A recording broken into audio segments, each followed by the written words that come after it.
My ex Rose, and I have a son, Jason. He is 15 years old. We broke up when Jason was 5. Rose has Jason on weekends. Rose married her now husband when Jason was 10. Her husband has 2 children, they are 17 and 16 and live full-time with them. Jason has a few chores when he's with them and easily takes care of them, while his step-siblings don't do theirs and Rose take care of them. This has been the only point of contention between our son and her. He has talked with her and even went to therapy. It was when Jason was 12 when we switched days. We stayed like that for a year and a half, but since things never really got better, we went back to our initial agreement. The situation is still the same, and a year ago Jason came to me complaining about it. I had run out of things to say to him when it comes to this subject, so I threw almost the same pep talk my old man said to me when I was about the same age as him. I told him that I understand that it sucks. While they can't do anything, you can do everything. You can cook, clean, do well in school, drive, handle your own money, and you even know how to handle the bills, and I'm not counting the things you've learned from your grandparents and your uncle. I can send you to live alone right now like my old man did with me, an inside joke. And I wouldn't worry, because even if you don't know how to do them, you take the time to learn. You are already ahead of many kids your age, even ahead of some adults. Do your part, and as long as she doesn't make you do their chores, let your mother take care of it. Just focus on spending time with her the way you've been doing so far. The world is going to hit your step-siblings hard one day. Jason took it well, and things have been going well until yesterday. He went out with his mother, and when they returned, they found their house a complete mess. I don't know what they did, but it was bad enough that Rose snapped and finally forced them to clean the house. The kids tried to get Jason to help them because they were struggling, but he refused, claiming it wasn't his mess. They kept nagging him, and Jason told them that I was right. They are really useless. His mother asked him if I really said that. He said I didn't, but it can be summed like that. He called me at night telling me that he probably got me in trouble and explained the situation. Rose with her husband came today about what I said. I told them that I never called them useless and explained what I said. But useless never leave their minds, and told me I'm an asshole and to stay out of their business. Rose and her husband comments were more about her kids, who I don't care, but when it comes to my son, of course I will.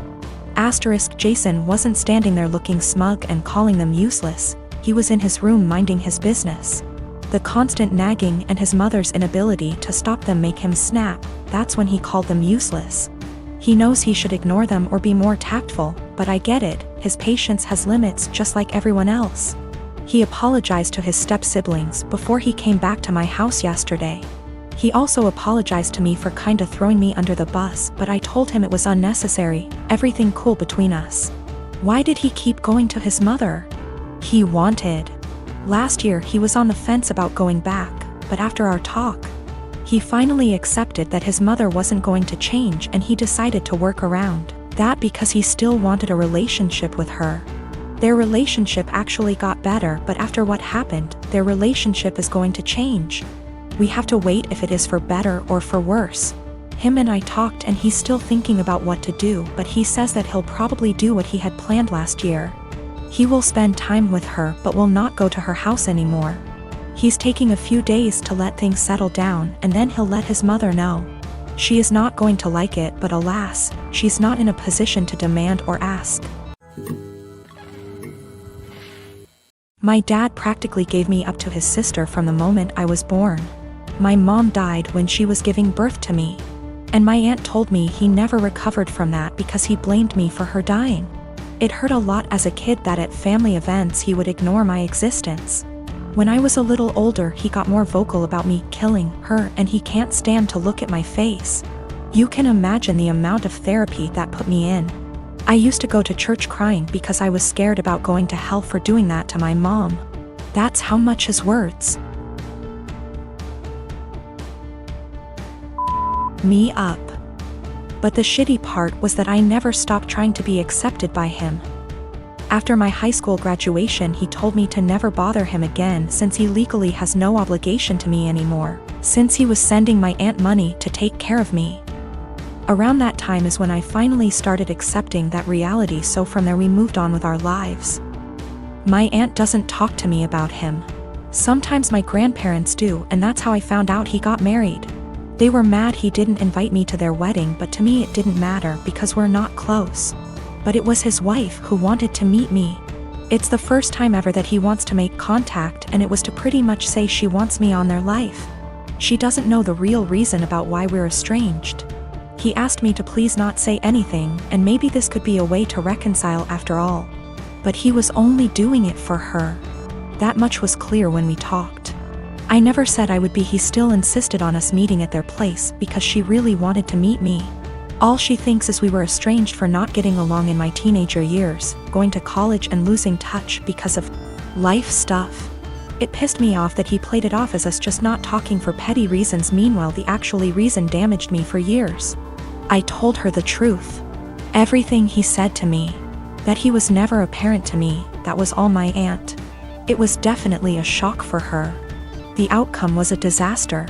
Everyone has heard about this now. My grandmas in particular told me she understands my anger. But this was his chance finding someone since losing my mom, and now it's been put in jeopardy. My dad is devastated. They think it was going too far to ruin his marriage that way when he was willing to include me in their lives, which could have been the start of our relationship. And they say not only did I ruin that, but also possibly wrecked his marriage. She just doesn't agree at all with what he did, and it could have been avoided if I didn't say anything. For me, it was hard not to tell the truth after the lies made it seem like it was nothing serious. I couldn't ignore what happened after what it did. If it was the right call, since it put their whole marriage at risk after all. I've been with my fiancé for 3 years, 8 months engaged. We've had our ups and downs, but for the most part things have been pretty great, until she moved in 6 months ago. We've been combining our lifestyles and finances, basically easing into merging our lives together. The problem is she's a people pleaser, in her own words. She's been in therapy for 6 years, and I guess I never knew how bad it was until moving in with her. A lot of which she's hidden from me. She recently was promoted into accounts payable at her company and realized she is the lowest paid person on payroll. She didn't negotiate a good starting wage, and has never asked for a raise, or had one, despite multiple promotions. She inherited a car a few months ago and sold it. She had offers online from $18,000 to $25,000. But sold it to the first person who showed up for $10,000. She caught someone stealing her bike at college. The woman stealing the bike managed to convince my fiancé that it was actually her bike, and my fiancé just let her take it. Despite the fact that she caught the woman cutting her bike lock. Last spring was my 30th birthday, and she ordered a giant chocolate cake for the party. The cake normally comes with nuts, but given my allergy for nuts, she ordered it without them. Well, when she went to pick it up and it had nuts on it, she just paid for it and brought it home. I couldn't even be in the same room as the cake. Which brings us to tomorrow. My father recently passed away, and I need to fly to the other end of the country to get things sorted out with family, attend the funeral, etc. Meanwhile, we recently had a pipe burst in our home, and the contractors will be out tomorrow to fix it.